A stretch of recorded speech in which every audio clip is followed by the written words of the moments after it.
آدم، شنو شعورك يا ام آدم؟ اعطينا شعورك. قولي الساعة كم الحين؟ طبعا ام آدم شوي تعبانة. 5:30. بعد نص ساعة راح ادخل عمليات. شنو شعورك؟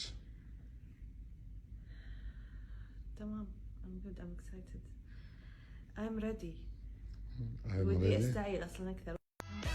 ودي الحين يعني يبلشون.